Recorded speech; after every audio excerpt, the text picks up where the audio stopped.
Bismillahirrahmanirrahim. Assalamualaikum dan selamat sejahtera. Hai, saya Cikgu Iza. Hari ini di bawah tema 1 asas fizik kita akan lihat 1.1 iaitu kuantiti fizik. Okay, anak-anak pernah dengar tak apa itu fizik? Kalau dulu mungkin hanya dengar masa tingkatan 1, 2, 3 hanya dengar sains sahaja. Okey, tapi sekarang tingkatan 4 ada fizik, ada kimia, ada biologi. Ketiga-tiga cabang sains ini berbeza mengikut lapangan kajian. Contoh fizik. Fizik adalah subjek yang mengkaji tentang jirim, tentang tenaga dan fenomena di sekeliling kita. Okey, kita lihat apa contoh fenomena yang dikaji oleh fizik. Alright, ini adalah yang pertama. Ini logam maya. So, bagaimana logam maya terjadi? Kenapa boleh terjadi? Okey, yang kedua, fenomena alam yang kedua yang ada dalam kajian lapangan fizik. Kedua, okey nampak ni pelangi. Okey, pelangi adalah salah satu fenomena dalam kajian fizik.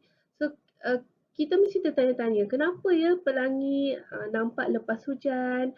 Kenapa pelangi ada 7 warna? Okey. So, itu adalah salah satu contoh lagi untuk fenomena bagi fizik. Yang ketiga, okey, ni murid lelaki mesti tahu.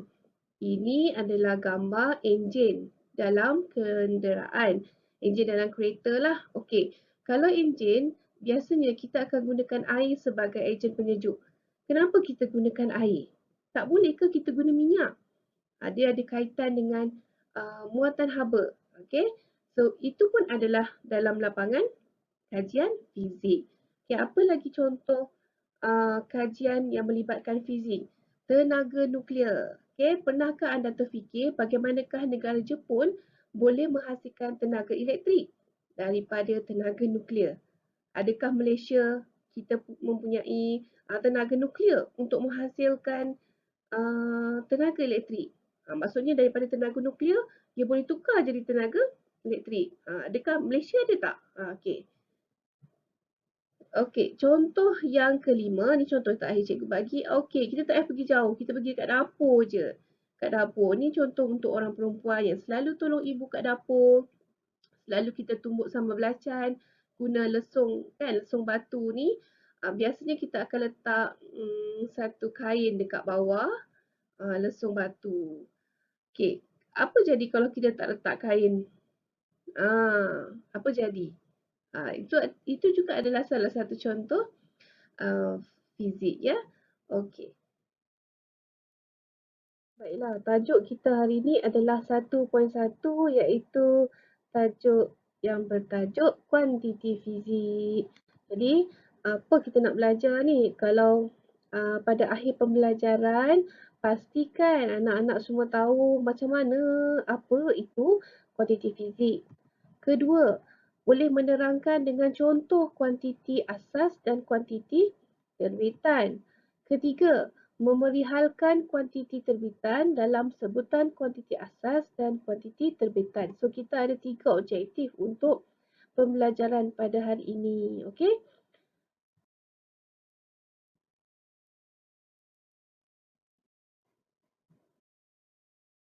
Mari kita lihat seterusnya. Bagaimana nak menerangkan tentang kuantiti fizik. Okey? Nak menentukan sesuatu kuantiti fizik, kita guna satu kaedah. Satu je kaedah, namanya kaedah pengukuran. Kaedah, saya highlightkan ya. Ini kaedah pengukuran. Kita kena ukur lah. Okey. Contohlah kita tengok. Ni saya nak timbang jisim badan saya. Dia nak timbang dia punya jisim badan. Berapa agaknya jisim badan saya? Saya nampak gemuk lah sebab semalam saya makan banyak. Alat apa saya nak guna untuk ukur jisim saya? Tak bolehlah nak ukur jisim pergi cari termometer. Nak ukur jisim, cari termometer. Memang salah lah. Tak boleh lah. Sebab termometer tidak mengukur jisim. Termometer ukur suhu. Jadi kalau jisim, carilah penimbang. Jadi dia kena cari alat pengukurannya penimbang. Sekarang kita ada banyak pilihan. Kita ada penimbang digital dan kita ada penimbang yang jenis analog. Jadi terpulanglah pada kita. Kita nak timbang guna digital ke analog. So itu adalah salah satu contoh mudah untuk kaedah pengukuran. Ada berapa kuantiti fizik? Kuantiti fizik ada dua, iaitu kuantiti asas dan kuantiti terbitan. Baik, kita tengok seterusnya. Boleh buka buku teks muka surat 4. Dalam buku teks ada tunjukkan beberapa contoh-contoh pengukuran yang melibatkan kuantiti fizik. Contoh yang pertama adalah ketinggian Gunung Kinabalu 4095 meter. Tinggi. Tinggi di sini adalah kuantiti fiziknya. Okey. Jadi untuk contoh yang pertama kita lihat kuantiti fizik ini diwakili oleh tinggi. Tinggi ini adalah kuantiti fizik. 4095. 4095 ini ialah magnitude. Magnitude ni bererti nilai. Ia mesti diwakili oleh number. Okey. Kalau sesuatu kuantiti fizik tu mesti ada nilai magnitude-nya. Contohnya, panjang pembaris 10 meter. Kita tak boleh cakap panjang pembaris. Panjang lah juga. Panjang, tak panjang sangat. Tak boleh. Dalam fizik mesti ada magnitude, iaitu mesti ada nilai yang diwakili oleh number ataupun digit. Okey, kemudian dalam kuantiti fizik juga mesti ada unit. Contoh di sini tinggi Gunung Kinabalu 4095 meter. Meter ini adalah unit. Dalam apa saja kuantiti fizik, kita wajib tulis unit. Kalau dalam fizik ni, cikgu selalu pesan kalau kita tak tulis unit tu kira berdosa. Mesti ada unit. Contoh, jisim badan saya 60. 60 apa? Kg, gram. Jadi sebab itulah dalam fizik mesti nyatakan unit. Bagi setiap kuantiti fizik mesti ada unit. Okey? Kita lihat contoh yang kedua. Atlet Paralimpik negara Muhammad Rizwan Puzi mencipta rekod dunia dengan catatan masa 11.87 saat. Masa di sini ialah kuantiti fizik. Okey, masa adalah kuantiti fizik. 11.87. 11.87 itu adalah magnitude. Nilainya. Nilainya. Magnitude. Ini adalah magnitude. Okey, cikgu tulis. Magnitude. Okey. S, saat kat sini adalah unit. Okey. So, dalam kuantiti fizik mesti ada magnitude dan mesti ada unit. Okey. So untuk contoh yang ketiga, cikgu biarkan awak buat ya. Seperti mana yang kita dah belajar tadi, kita tahu bahawa semua kuantiti fizik perlu ada magnitude dan mesti ada unit. Okey. Kita ambil contoh panjang. Kita ambil yang mudah lah, panjang. Kan? Okey, panjang simbolnya biasanya kita tulis L. Okey, length. Okey. Panjang ni ia boleh jadi banyak ukuran. Kita boleh kira panjang dalam sentimeter. Kita boleh kira dalam meter. Kita boleh kira dalam inci. Banyak lagi lah. Okey, ini antaranya yang selalunya. Tetapi kalau kita tengok dalam dekat pembaris yang biasa anda guna ni dekat sekolah, kita ada dua unit. Okey, satu ni dipanggil unit ni disebut unit metrik. Okey, satu lagi ni adalah unit imperial. So, jika unit metrik ia diwakili oleh sentimeter. Jika unit imperial diwakili oleh inci. Lazimnya pada masa sekarang kita banyak menggunakan unit metrik. Gambar rajah ini menunjukkan bagaimana kita mengukur tekanan pada tayar sebuah kenderaan. Okey, kalau kita tengok nama alat ni tolok tekanan, dia ada dua juga pengukuran. Satu dalam unit imperial, satu lagi unit metrik. Okey, kalau unit imperial dalam PSI, jika dalam unit metrik biasanya kilo pascal. Ni adalah satu alat untuk ukur tekanan. Okey, cikgu nak cuba awak fikir, kenapa ya dalam setiap alat pengukuran, kenapa kena ada dua unit? Okey, kenapa kena ada dua unit? Tadi cikgu dah bagi tahu, kebiasaannya pada masa sekarang kita guna unit metrik. Tapi kenapa dalam setiap alat pengukuran mesti ada dua unit? Mesti nak tunjuk unit imperial, mesti satu lagi unit metrik. Kenapa? Okey, kalau awak tahu jawapannya, awak komen kat bawah. Okey?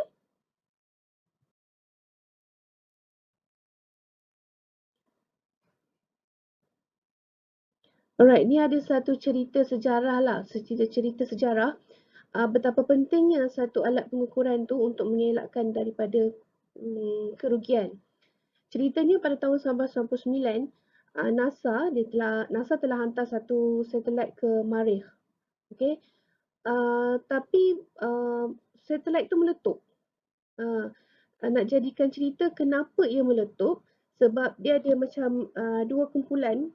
Okey, satu kumpulan dia ukur unit imperial, satu lagi kumpulan dia ukur unit metrik. Jadi telah berlaku kesilapan dalam pengukuran tu, itu yang menyebabkan satelit itu meletup. Jadi pada tahun 1999 pihak NASA telah rugi kira-kiranya berbilion kerugian lah. Sebab tu pentingnya untuk menetapkan unit ukuran yang dipilih bagi setiap alat. Okey, itu kepentingan pengukuran. Kita nak lihat kuantiti asas dahulu. Kuantiti asas adalah kuantiti yang tidak boleh diterbitkan daripada kuantiti lain. Dan kita ada 7 kuantiti asas. Apa dia 7 itu? Panjang, jisim, masa, suhu, arus elektrik, keamatan berluminositi dan kuantiti bahan. Setiap kuantiti asas ini mesti ada simbol. Maksudnya lepas kita tulis panjang, kita kena tulis simbolnya. Jadi kalau kita nak tulis, kita tuliskan panjang. Panjang. Okey, biasanya kita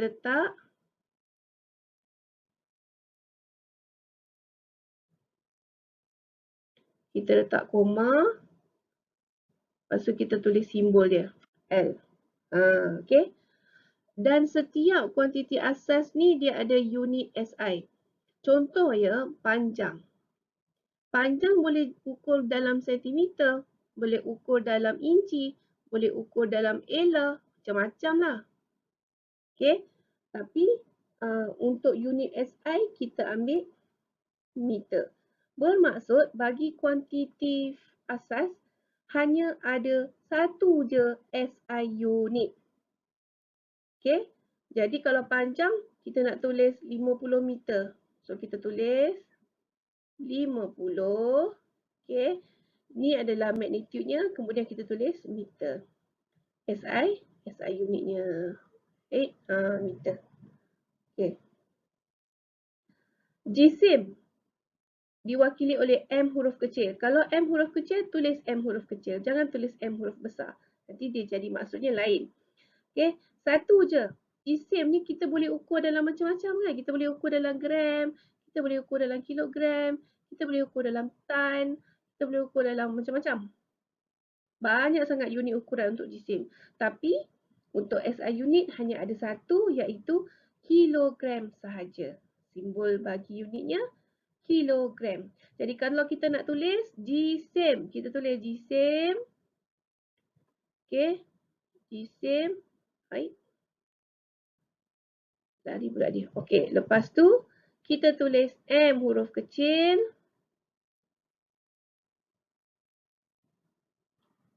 Lepas tu kita buat sama dengan, okey, katakanlah 60 kilogram.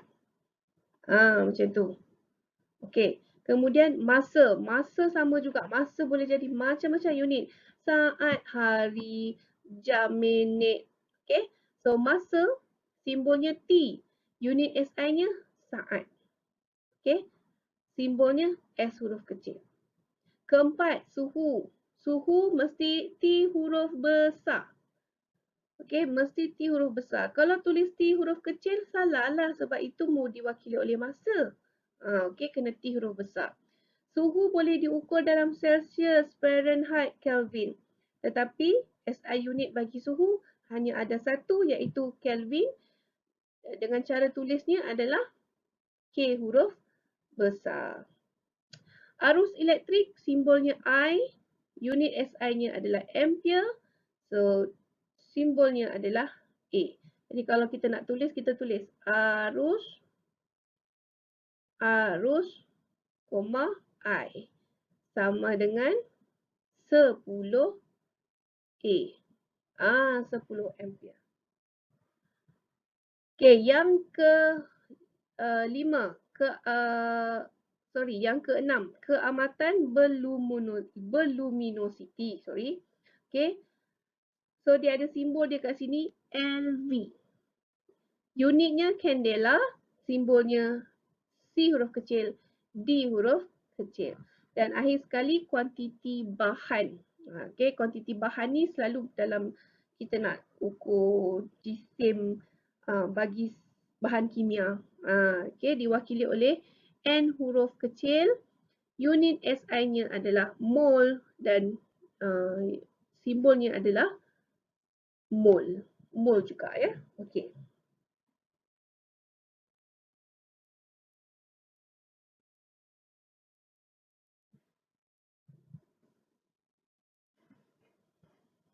Seterusnya kita ada selain kuantiti asas, kita ada kuantiti terbitan iaitu kuantiti yang diterbitkan daripada kuantiti asas. Sebagai contoh, isi padu. Isi padu ini adalah kuantiti terbitan. Simbolnya V, okay, formula dia L kuasa 3. Okay, maksud dia macam ni. Isi padu diterbitkan daripada 3 kuantiti asas. Okay, isi padu V huruf besar. Jangan tulis V huruf kecil. Kalau V huruf kecil, dia dah jadi maksud lain. Dia jadi velocity, iaitu laju. So, V sama dengan isi padu adalah panjang darab lebar, tak muat, darab tinggi. Okey, sambung sini lah darab tinggi. Okey. Panjang ni adalah kuantiti asas lah. Kita ukur dalam meter. Lebar. Lebar pun sama dengan panjang. Kuantiti asas. Tinggi pun dalam kuantiti asas kita wakilkan dengan panjang. Sebab tinggi kita ukur pun dalam meter. Lebar pun dalam meter. Panjang pun dalam meter. So, that's why lah isi padu ni. Isi padu adalah kuantiti terbitan. Sebab apa? Sebab ia diterbitkan daripada kuantiti asas. Contoh lain, ketumpatan, halaju, cas. Okay? Itu juga adalah contoh bagi kuantiti terbitan. Apa contoh-contoh lain? Paling mudah kita ada luas. Apa lagi? Momentum. Momentum juga kuantiti terbitan. Daya. Okay? Dan macam-macam lagi lah Okay. Kita pergi contoh yang pertama bagi kuantiti terbitan. Okay, kita nak tengok macam mana kita nak terbitkan satu kuantiti terbitan daripada kuantiti asas. Kita ambil contoh yang paling mudah iaitu luas. Luas biasanya kita tulis A, simbolnya A for area, sama dengan formula dia adalah panjang darab, ini rumus dia, panjang darab dengan lebar. Okey, awak semua dah tahulah ni daripada sekolah rendah dah belajar kan? Okey, panjang darab lebar. Itu adalah rumus bagi luas.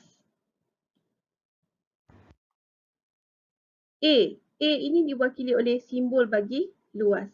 Okey, panjang adalah kuantiti asas. Lebar. Lebar pun sama dengan panjang lah, kuantiti asas juga.